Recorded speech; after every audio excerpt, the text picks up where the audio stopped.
dáa tún kú dédé àsìkò yìí níbi yòówù kẹ̀tì láǹfààní látún ti máa darapọ̀ mọ́ wa lórí ìkànnì aláyọ̀ ìkànnì Arólé bàbá 1010 TV2 ìkànnì tó ṣe bẹ́ẹ̀ gbóúnjẹ fẹ́gbẹ́ tó gbà wó bọ̀ látàrí ìròyìn ajá àbálẹ̀ tẹ́lẹ̀dùmarè tó fi jíǹkí wa lórí ìkànnì Arólé bàbá 1010 TV2 tẹ́wà yìí ẹ ti mọ̀ wípé àgbélò làró àlùkò ló lọ sùn lékelèké ló ní sẹ́sẹ́ fún iṣẹ́ tá a fi ràn wá lórí ìkànnì náà ní kámúròyìn wá lájà ọbalẹ̀ fún gbogbo ẹ̀yin tẹ́jọ́ olólùfẹ́ wa lórí ìkànnì tẹ́ ń fìfẹ́ hàn wá ní gbogbo ìgbà agara kì í dó ní ṣe Elédùmarè bí ìṣe mi agara ò ní dá yín láṣẹ lọ́wọ́ Elédùmarè ìròyìn fún ti àsìkò yìí láyẹnfẹ́ Elédùmarè tún gbálẹ̀ gbòde tó tún ní kó mú wá sójú mọ́ọ̀máwòrán àti tí gbẹ̀yìn tẹ́jẹ́ olólùfẹ́ wa bí ìṣe mi orúkọ oníròyìn yín mo ní òní yí padà nígbà kankan o àyànfẹ́ Elédùmarè ló kọ tèmi ń jẹ́ fún ìtẹ́ ẹ̀sẹ̀ ń darapọ̀ mọ́ wa ẹ káàbọ̀ sórí ìkànnì aláyọ̀ yìí ẹ̀yin tẹ́ ti wà látọjọ́ tó ti pẹ́ mo kí n bẹ̀ kú àdúró tì ẹ jáwọ́ kókó tí ń bẹ nínú ìròyìn fún tásìkò yìí ṣáájú ẹ̀kúnrẹ́rẹ́ rẹ̀ gẹ́gẹ́ bí ìṣe wa náà ni. Ààrẹ Bọ́lá Ahmed Tinubu darapọ̀ mọ́ àwọn ènìyàn ìpínlẹ̀ Enugu láti sísọ lójú àwọn iṣẹ́ ribiribi èyí tí gómìnà ìpínlẹ̀ náà tó ti ṣe láṣeyọrí báyìí. Àwọn agbébọn ti jí ọ̀jọ̀gbọ́n ilé ìwé gíga kan ní ìpínlẹ̀ Kogi gbé wọ́n ń béèrè fún mílíọ̀nù 10 náírà gẹ́gẹ́ bí owó ìtúsílẹ̀ rẹ̀. Pẹ̀lú gbogbo ìjínigbé àti ìpànìyàn lọ́tún lósì ti ìpínlẹ̀ Kogi àwọn ọ̀dọ́langba ní odò àpẹ́ ṣe ìfẹ̀hónúhàn wọ́n sì di ojú ọ̀nà márosẹ̀ ìjọba àpapọ̀ ní ìpínlẹ̀ ọ̀hún. Nínú ìjàmbá àti ìkọlù àwọn àgbẹ̀ àti Fúlàní darandaran tó wáyé ní ìpínlẹ̀ Jigawa tá a ti mú wá ṣáájú lásìkò ní òwúrọ̀ yìí ènìyàn 9 ní àkọsílẹ̀ ti wà fún pé wọ́n ti jáde láyé látàrí ìkọlù náà. Ọwọ́ tẹ arákùnrin tó lọ jí ẹran ńlá kan gbé láti pa fún ìsọmọlórúkọ ọmọ rẹ̀ ní ìpínlẹ̀ Ògùn. Ogun jogun lọ ikọ̀ agbésùmọ̀mí Lákúráwá ṣe ìkọlù sí àwọn Fúlàní darandaran wọ́n pa ọlọ́pàá 2 wọ́n sì kó ọ̀pọ̀lọpọ̀ màálùú lọ. Ẹ gbọ́ ìròyìn náà lẹ́kùnrẹ́rẹ́ báyìí.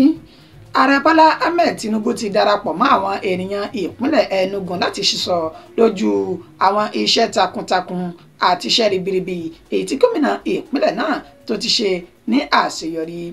Ààrẹ Bọ́lá Ahmed Tinubu gẹ́gẹ́ bá sì ti mọ̀ wá nínú ìròyìn lówùúrọ̀ yìí nínú ìta ti sọdún mọ̀ wípé ẹni tó jẹ́ akọ̀wé àgbà fún ìjọba ìpínlẹ̀ Enugu òun ló ti sọdún mọ̀ pé ààrẹ yóò darapọ̀ mọ́ àwọn lẹ́nìí tí ń ṣe ọjọ́ 4 inú oṣù kínní ọdún tá a wà yìí láti sísọ lójú àwọn iṣẹ́ ribiribi èyí tí gómìnà ìpínlẹ̀ Enugu náà Peter Mbah tó ti ṣe ní àṣeyọrí ní èní níṣe ni ààrẹ Bọ́lá Ahmed Tinubu ló wá balẹ̀ sórí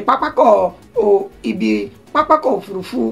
àkànnù Ibiam tó wà ní ìpínlẹ̀ Enugu náà nígbà tí ọ̀pọ̀lọpọ̀ àwọn ènìyàn jàǹkànjàǹkàn tí wọ́n ṣe bẹ́ẹ̀ tí wọ́n pàdé ààrẹ lójú ọ̀nà láti ṣe ẹ̀yẹ ìkíni káàbọ̀ fún ààrẹ lára àwọn ènìyàn pàtàkì àti èèyàn jàǹkànjàǹkàn tí wọ́n ṣe bẹ́ẹ̀ darapọ̀ láti kí ààrẹ káàbọ̀ sí ìpínlẹ̀ ọ̀hún òní gómìnà ìpínlẹ̀ Enugu fúnra rẹ̀ Peter Mbah, gómìnà ìpínlẹ̀ Imo Hope Uzodinma, gómìnà ìpínlẹ̀ Abia Alex Otti àti igbákejì gómìnà ìpínlẹ̀ Anambra tó fi mọ́ igbákejì abẹnugan ìpínlẹ̀ Anambra náà àti àwọn èèyàn jàǹkànjàǹkàn náà darapọ̀ láti kí ààrẹ Bọ́lá Ahmed Tinubu káàbọ̀ sí ìpínlẹ̀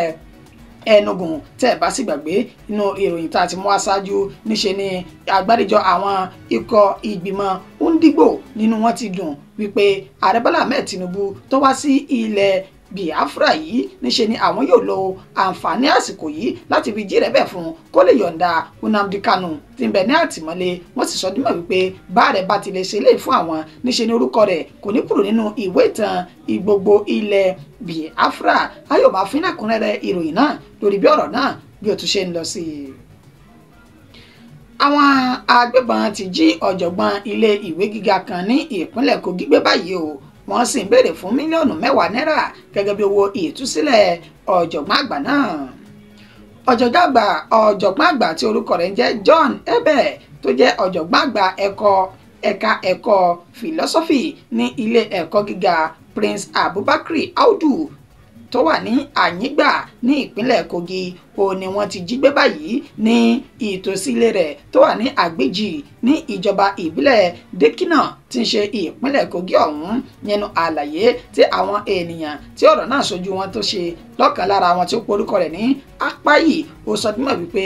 ọkọ̀ káàkan ni wọ́n sáré tẹ̀lé ọkọ̀ ọ̀jọ̀gbọ́n àgbà ọ̀hún táwọn sì rò pé bóyá ọ̀kan nínú àwọn ọ̀rẹ́ ọ̀jọ̀gbọ́n náà ni fẹ́rẹ̀ kókù kó débi ẹnu ọ̀nà àbáwọlé rẹ̀ ó ní wọ́n wa ọkọ̀ náà di ojú ọ̀nà rẹ̀ tí wọ́n sì ṣe bẹ́ẹ̀ jí gbé lọ ní àsìkò ọ̀hún àwọn mọ̀lẹ́bí náà sọ dímọ̀ wípé ó ti súnmọ́ ilé tẹ́lẹ̀ kó tó di wípé wọ́n jí gbé lásìkò tó ń bọ̀ láti ìgboro wàyí o àwọn mọ̀lẹ́bí ọ̀jọ̀gbọ́n náà wọ́n ní àwọn ajínigbé náà wọ́n ti kàn sí àwọn o lórí ẹ̀rọ ìbánisọ̀rọ̀ nínú ìtàn tí ń béèrè fún mílíọ̀nù 10 náírà gẹ́gẹ́ bí owó ìtúsílẹ̀ rẹ̀ lásìkò tá a fi ń kó ìròyìn jọ lórí ìkànnì àrólé bàbá 1010 TV2 yìí níṣẹ́ láì tí ì gbọ́ nǹkan kan láti ọ̀dọ̀ àwọn aláṣẹ ilé ìwé gíga èyún Abubakar Audu tó wà ní Àyíngbà yìí tí ìjọba ìpínlẹ̀ Kogi náà sì ti sọ kankan láti ẹni tó jẹ́ alukoro iléeṣẹ́ ọlọ́pàá ìpínlẹ̀ ọ̀hún. Pẹ̀lú gbogbo ìjínigbé àti ìpànìyàn ìpínlẹ̀ Kogi àwọn ọ̀dọ́langba ní odò àpẹ́ ṣe ìfẹ̀hónúhàn wọ́n di ojú ọ̀nà márosẹ̀ ètò jẹ́ ti ìjọba àpapọ̀ ní ìpínlẹ̀ ọ̀hún. Gẹ́gẹ́ bí ìròyìn náà bí ó ṣe ti ń tẹ̀ wá lọ́wọ́ bí fọ́nrán náà bó sì ti ń jáde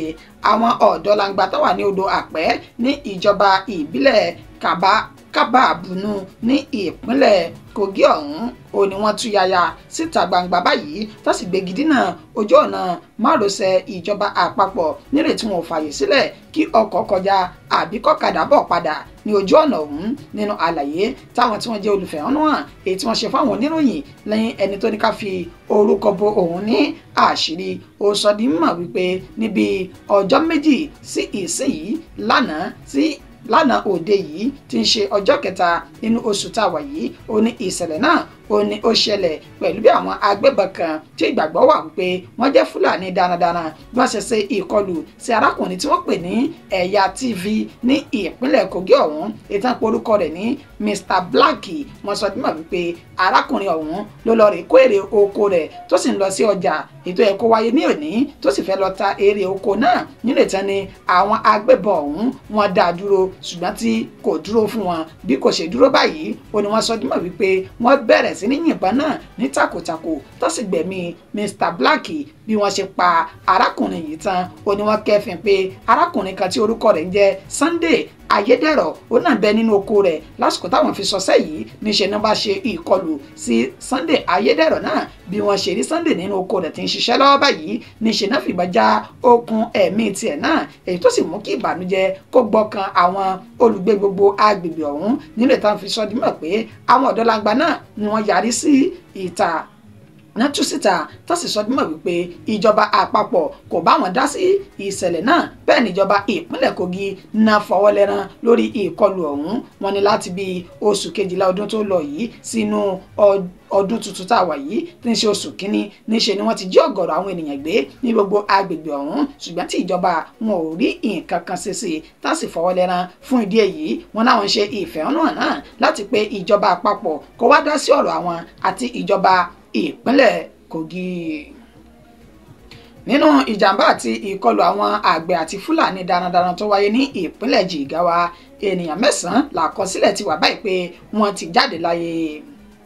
Gẹ́gẹ́ bá ṣe mú ìròyìn náà wá fún wa ní òwúrọ̀ yìí nínú èyí tá a sọ dímọ̀ wípé àwọn àgbẹ̀ olóko àti àwọn Fúlàní darandaran ó ní wọ́n ṣe ìkọlù sí ara wọn ní agbègbè tó pè ní Gùlúlù ìjọba ìbílẹ̀ Mìgá ní ìpínlẹ̀ Jigawa nínú àlàyé tá a ṣe ní òwúrọ̀ yìí ó ní wípé àwọn àgbẹ̀ olóko náà sùn tí wọ́n sì jí ní ọjọ́ kejì tán kẹfìn wípé ibi tí wọ́n kó èrè oko wọn sí ó ti di jíjà tó sì ti kó ọ̀pọ̀lọpọ̀ èrè oko lọ wọ́n tọ ipasẹ̀ àwọn ènìyàn náà nínú ìtàn fi rìn títí tí wọ́n fi dé abúlé tó pè ní Yankunama ìjọba ìbílẹ̀ Jahun ní ìpínlẹ̀ Jigawa yìí nílò tí wọ́n ti ní agbègbè yìí gan ni àwọn Fúlàní darandaran ọ̀hún wà nígbà tí wọ́n sì dé ibẹ̀ níṣẹ́ làwọn Fúlàní ò bẹ̀sù gbẹ̀gbà tó bẹ̀rẹ̀ sí ní ta ọfà àti ọkọ̀ tó fi mọ́ idà tán bẹ̀rẹ̀ sí ní fi bá wọn jà níbẹ̀ tán sọ dímọ̀ wípé wọ́n ṣe ènìyàn 4 léṣe nínú àwọn àgbẹ̀ olóko náà. Àwọn àgbẹ̀ náà ni wọ́n padà lọ ṣùgbọ́n tán ní ìpadàbọ̀ abìjàwara bí ẹkùn ó ní wọ́n fi ọ̀rọ̀ náà ṣe àtàgbò tó tàdí mẹ́yìn ó lọ rè mú agbára wa bí àwọn àgbẹ̀ náà tún ṣe kóra wọn papọ̀ báyìí níṣe ni wọ́n bẹ̀rẹ̀ sí ní ṣe ìkọlù sí àwọn Fúlàní tí wọ́n sì juná sí inú ilé wọn nílẹ̀ tí wọ́n ní iná náà jó ọ̀pọ̀lọpọ̀ dúkìá tó sì bà ọ̀pọ̀lọpọ̀ nǹkan jẹ́. Àwọn ikọ̀ agbófinró ní ìpínlẹ̀ náà látẹnu ẹni tó jẹ́ alukoro wọn Lawan Shizu ó ti wá sọ di mímọ̀ wípé bí àwọn ti gbọ́ ìpè náà tí ìjà náà bẹ̀rẹ̀ làwọn agbófinró tí wọ́n wà ní ẹ̀ka ìjọba ìbílẹ̀ méjèèjì ó ní wọ́n ti ṣe àbẹ̀wò síbẹ̀ tó sì ti jẹ́ kí àlàáfíà kó jọba ní agbègbè méjèèjì ṣùgbọ́n tán ni òkú ènìyàn 9 ọ̀tọ̀ọ̀tọ̀ ó ní wọ́n rí nílẹ̀ tí Fúlàní darandaran ń bẹ láàrin wọn àtàwọn àgbẹ̀ olóko gẹ́gẹ́ bá sì mú ìròyìn náà wá fún aṣáájú. Ọwọ́ tẹ arákùnrin tó lọ jí ẹran ńlá gbé láti pa fún ìsọmọlórúkọ ọmọ rẹ̀ ní ìpínlẹ̀ Ògùn. Ọ̀dọ́kùnrin tí wọ́n pe orúkọ rẹ̀ ní Akíntóyè Wàrísì àti ìkejì rẹ̀ tí wọ́n jọ hùwà burúkú ọ̀hún Àjàyí Yusuf ó ní wọ́n ti ń ṣẹ́jú pẹ́ẹ́pẹ́ẹ́ ní àtìmọ́lé àwọn agbófinró nínú àlàyé Ọmọlọ́lá Odùtọ́lá ó sọ dímọ̀ wípé ní ọjọ́ kejì inú oṣù kínní ọdún tá a wà yìí ó ní wọ́n fi páńpẹ́ òfin mú wọn pẹ̀lú àlàyé tí wọ́n ṣe. wọ́n ní arákùnrin méjèèjì náà ó ní wọ́n gbé ní arákùnrin ọ̀hún ó lọ sí agbègbè Ọ̀dẹ́dá nínú oko ẹran alákùnrin tí wọ́n pè ní Máàkì èyí tí wọ́n ní ìgbàgbọ́ wà wípé ó ti dẹran lọ sí inú igbó tó sì fi àwọn ẹran tó kù sí ilẹ̀ nígbà tí Akíntóyè Waris àti Àjàyí Yusuf tí wọ́n jọ pàdé àpòpọ̀ láti lọ rè jí ewúrẹ́ èyí tí ó tóbi tí iye rẹ̀ sì jẹ́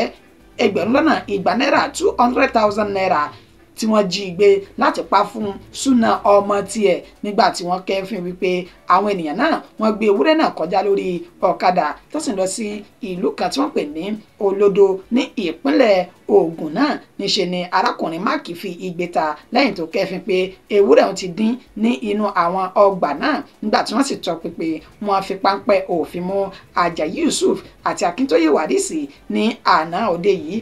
ní ọjọ́ kejì oṣù kínní ọdún tá a wà yìí ni wọ́n fi páńpẹ́ òfin mú wọn. Ọmọlọ́lá Odùtọ́lá sì sọ nímọ̀ pé wọ́n ti jẹ́wọ́ ẹ̀ṣẹ̀ tí wọ́n fi kàn wọ́n lórí páwọn jí ewúrẹ́ gbé láti fi ṣe súná ọmọ wọn. Wọ́n ti wà ní akóló àwọn agbófinró báyìí o lẹ́ni tí wọ́n ń ṣẹ́jú pẹ́ẹ́pẹ́ o tó sì náà wọ́n gbé wọn lọ sílé ẹjọ́ láìpẹ́. Ogun jogun lọ báyìí o ikọ̀ agbésùmọ̀mí Lakurawa ni wọ́n ṣe ìkọlù sí àwọn Fúlàní darandaran ní ìpínlẹ̀ Kebbi. Ọlọ́pàá 2 ló bá ìṣẹ̀lẹ̀ náà lọ nígbà tán kó ọ̀pọ̀lọpọ̀ màálùú èyí tí òǹkà wọn jẹ́ 200 tán kó sá lọ báyìí. Gẹ́gẹ́ bá ṣe ti mú ìròyìn náà wá fún wa ṣáájú ní inú ìròyìn tó ti lé kọjá wípé ikọ̀ àwọn agbésùmọ̀mí Lakurawa náà ṣe bẹ́ẹ̀ ṣe ìkọlù sí àwọn Fúlàní darandaran èyí tí wọ́n da màálùú wọn kọjá lọ ní agbègbè tí wọ́n pè ní agbègbè tí wọ́n pè ní Natsini òpópónà Agungu sí Kangiwa ní ìpínlẹ̀ Kebbi náà nínú àlàyé alukoro SP Nafiu Abubakar tó sọ di mímọ̀ ó ní àná òde yìí tí ń ṣe ọjọ́ 3 inú oṣù tá a wà yìí ó ní wọ́n ṣe ìkọlù náà sí àwọn ènìyàn ọ̀hún tán gba mọ̀lú lọ́wọ́ wọn lásìkò tí àwọn agbófinró náà ń kọjá lọ ó ní wọ́n sọ di mímọ̀ wípé wọ́n gbìyànjú láti dóòlà ẹ̀mí dúkìá àwọn ènìyàn náà ṣùgbọ́n tán ni àwọn ikọ̀ Lakurawa náà ó ní wọ́n ṣe bẹ́ẹ̀ ìṣínà ìbọn bolẹ̀ fún àwọn agbófinró ọ̀hún èyí tí ọlọ́pàá 2 tó ṣe bẹ́ẹ̀ gbèkúrú jẹ lọ́wọ́ ẹbọra nígbà tí wọ́n sì padà kó ọ̀gọ̀rọ̀ màálù ìtànù nǹka rẹ̀ ó jẹ́ 200 ní ìpínlẹ̀ náà lọ. Wàyí o SP Nafiu Abubakar wọn náà ti bẹ̀rẹ̀ ìwádìí àti ìtọpinpin àwọn ikọ̀ Lakurawa náà láti mú wọn wá sí ojú táyé kálí wá fi ojú wí náà òfin àti múlòyìn náà wá ṣáájú tẹ́lẹ̀tẹ́lẹ̀ nínú ìròyìn tó rí kọjá akànnì ká mú ìrántí wa lórí ìṣẹ̀lẹ̀ náà pẹ̀lú bí ó ṣe ń tẹ̀ wá lọ́wọ́ lẹ́kùnrẹ́rẹ́ sí i. Ìròyìn wa kò jù báyìí lọ fún ti àsìkò yẹn tó ṣe àkójọpọ̀ rẹ̀ tó tún kà sí ti ìgbọ́yìn náà ní àyànfẹ́ Elédùmarè mú kí gbogbo wa pé ẹ kú àdúró tí ẹ kú ìfẹ́ gbogbo gbà Elédùmarè yóò máa jẹ́ onídùúró ẹnìkọ̀ọ̀kan wa títí di ìgbà tá a tún padà máa pàdé lórí ìkànnì aláyọ̀ tá a wọ̀ yìí. Ẹ má gbàgbé láti subscribe tí ẹ báyìí ti ṣe ó kí wa wípé a kú ìmúrasílẹ̀ ọjọ́ ìsinmi. Lórí tó tiẹ̀ ṣẹlẹ̀ ẹ̀ lè fojú wọn.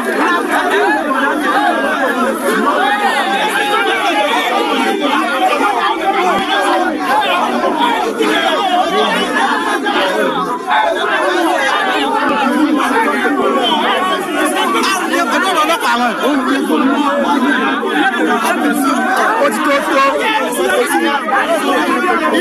Protest in order for today. Protest in order for today. All those kidnappers, federal did not intervene, state government did not intervene. So we want federal government to intervene, we want state government to intervene.